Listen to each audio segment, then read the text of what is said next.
ಆತ್ಮೀಯಕರಿಗೆ ನಮ್ಮ ಸುದ್ದಿಗೆ ಸ್ವಾಗತ. ನಾವು ಇಂದು ಮುರ್ನಾಳ ಗ್ರಾಮದ ಶ್ರೀ ಮಳೆ ರಾಜೇಂದ್ರ ಜಾತ್ರಾ ಮಹೋತ್ಸವದ ಸಮಾರಂಭದಲ್ಲಿ ಇಂದು ಮಳೆ ರಾಜೇಂದ್ರ ಸ್ವಾಮಿ ಜಾತ್ರಾ ಮಹೋತ್ಸವದ 7ನೇ ದಿನ. ಈ ಪ್ರತಿ ರಾತ್ರಿ ಇಲ್ಲಿ ಚಿಕ್ಕ ಉತ್ಸವ ಜರುಗುತ್ತದೆ, ಚಿಕ್ಕ ರಥೋತ್ಸವ. ಈ ಚಿಕ್ಕ ರಥೋತ್ಸವದ ಅಂಗವಾಗಿ ಸಾವಿರಾರು ಮಾತೆಯರು ತಮ್ಮ ಆರತಿ ಸೇವೆಯನ್ನು ಇಲ್ಲಿ ವೃತ್ತವಾಗಿ ಮಾಡ್ತಾರೆ. ಪ್ರತಿ ಆರತಿ ಸೇವೆ ವಿಶೇಷ ಏನು ಮತ್ತು ಈ ಆರತಿ ಸೇವೆಯನ್ನು ಯಾಕೆ ಮಾಡ್ತಾರೆ ಅಂತ ನೋಡ್ಕೊಂಬರೋಣ ಬನ್ನಿ. ಮಳೆಪ್ಪಯ್ಯನ ಮಠ ಕೃಷಿಕರ ವಿಶ್ವವಿದ್ಯಾಲಯ 14-15ನೇ ಶತಮಾನದ ಸುಮಾರಿಗೆ ತಲೆ ಎತ್ತಿರುವ ಮಳೆಪ್ಪಯ್ಯನ ಮಠ ಇಂದಿಗೂ ಈ ಭಾಗದ ರೈತರಿಗೆ ಕೃಷಿ ವಿಶ್ವವಿದ್ಯಾಲಯವಾಗಿದೆ. ಶ್ರೀಮಠದ ಮಹಾಪುರುಷರು ಎನಿಸಿಕೊಂಡಿರುವ ಶ್ರೀ ಮಳೆ ರಾಜೇಂದ್ರ ಸ್ವಾಮಿಗಳ ನೆಲೆ ನಿಂತ ಪುಣ್ಯತಾಣ. ಶ್ರೀಗಳು ತಿಂತಿನಿ ಮೌನೇಶ್ವರ ಶಿಷ್ಯರಾದ ಗಗನಾಪುರ ಗಂಗಪ್ಪಯ್ಯನವರ ಶಿಷ್ಯ ಪರಂಪರೆಗೆ ಸೇರಿದವರಾಗಿದ್ದಾರೆ.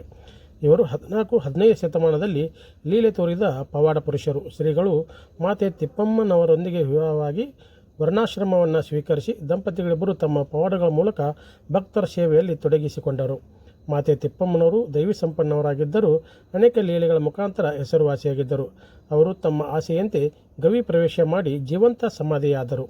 ಮಳೆಪ್ಪಯ್ಯನ ಸ್ವಾಮಿಗಳು ತಮ್ಮ ಪತ್ನಿಯ ಸ್ಮರಣಾರ್ಥ ತಿಪ್ಪಮ್ಮನವರ ಮೂರ್ತಿ ಇರುವ ಭವ್ಯ ರಥವನ್ನು ನಿರ್ಮಿಸಿ ಮಾತೆಯ ಆರಾಧನೆಯನ್ನು ಜಾತ್ರಾ ಮಹೋತ್ಸವವನ್ನಾಗಿ ಆಚರಿಸಲು ತಮ್ಮ ಸುಪುತ್ರನಾದ ಸ್ವಾಮಿಗಳಿಗೆ ಮತ್ತು ಭಕ್ತ ಜನರಿಗೆ ಆಜ್ಞೆ ಮಾಡಿ ಗದ್ನಕೇರಿ ಬೆಟ್ಟದಲ್ಲಿ ಗವಿ ಪ್ರವೇಶ ಮಾಡಿದರು. ಅವತ್ತಿನಿಂದ ಪ್ರಾರಂಭವಾದ ಜಾತ್ರೆ ಅನೇಕ ವೈಶಿಷ್ಟ್ಯಗಳ ಮೂಲಕ ನಾಡಿನಲ್ಲಿ ಹೆಸರುವಾಸಿಯಾಗಿದೆ.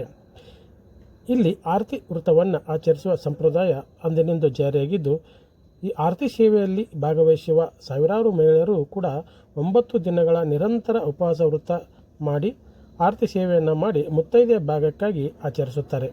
ಇದು ಹೆಚ್ಚಾಗಿ ಹೆಂಗಳೆಯರ ಜಾತ್ರೆ ಅಂದರೂ ಕೂಡ ತಪ್ಪಾಗಿಲ್ಲ. ಇನ್ನೊಂದು ವಿಶೇಷ ಎಂದರೆ ಶ್ರೀಗಳ ಜಾತ್ರಾ ಮಹೋತ್ಸವ ಹಾಗೂ ಇನ್ನಿತರ ಉತ್ಸವ ಕಾರ್ಯಕ್ರಮಗಳಲ್ಲಿ ಶ್ರೀಮಠಕ್ಕೆ ಮುಸ್ಲಿಂ ಮಹಿಳೆಯರು ಕೂಡ ಆರತಿ ಸೇವೆಯಲ್ಲಿ ಭಾಗವಹಿಸಿ ಸೇವೆಯನ್ನು ಸಲ್ಲಿಸುತ್ತಾರೆ. ಇದು ಸರ್ವಧರ್ಮ ಸಮನ್ವಯವನ್ನು ತಿಳಿಸುತ್ತದೆ. ವಿಶೇಷ ಎಂದರೆ ಶ್ರೀಗಳು ಲೌಕಿಕವಾಗಿಯೂ ಅದ್ವೈತ ಕೌಟುಂಬಿಕ ಜೀವನ ಇವರದು. ಸ್ವಾಮಿಗಳ ದೇಹತ್ಯಾಗ ಮಾಡಿದರೂ ಅವರ ಧರ್ಮ ಪತ್ನಿಯರು ಸುಮಂಗಲೆಯ ಸಂಕೇತಗಳಾದ ಮಾಂಗಲ್ಯ, ಕುಂಕುಮ, ಮೂಗುತಿ, ಕಂಕಣ, ಹಾರ ಒಳಗೊಂಡಂತೆ ಮುತ್ತೈದೆಯಾಗಿ ಉಳಿಸಿಕೊಂಡು ಬಂದಿದ್ದು ಪರಂಪರೆ. ಶ್ರೀ ದಂಪತಿಗಳು ದೇಹಗಳ ಸಂಬಂಧ ಮಾತ್ರವಾಗಿರದೆ ಆತ್ಮಗಳ ಮಿಲನ, ಹೀಗೆ ಅನೇಕ ಉನ್ನತ ಮೌಲ್ಯ ವಿಶಿಷ್ಟ ಪರಂಪರೆಗಳಿಂದ ಭಕ್ತರನ್ನು ಸೂಜಿಗಲ್ಲಿನಂತೆ ಆಕರ್ಷಿಸುವ ಈ ಮಠದ ಸಾಂಸ್ಕೃತಿಕ ಶ್ರೀಮಂತಿಕೆ ಅನೇಕರಿಗೆ ಅಜ್ಞಾತ.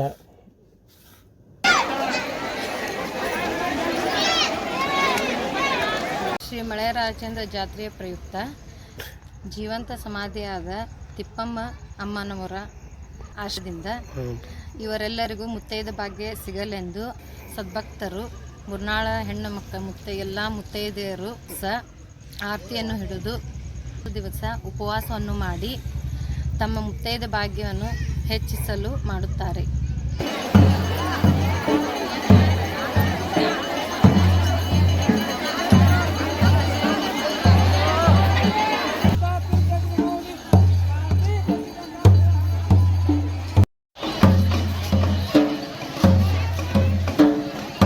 ಇನ್ನೊಂದು ವಿಶೇಷ ಸುದ್ದಿಯೊಂದಿಗೆ ತಮ್ಮ ಮುಂದೆ ಹಾಜರಾಗುತ್ತೇವೆ. ನಮ್ಮ ಸುದ್ದಿ ಬಾಗಲಕೋಟೆ.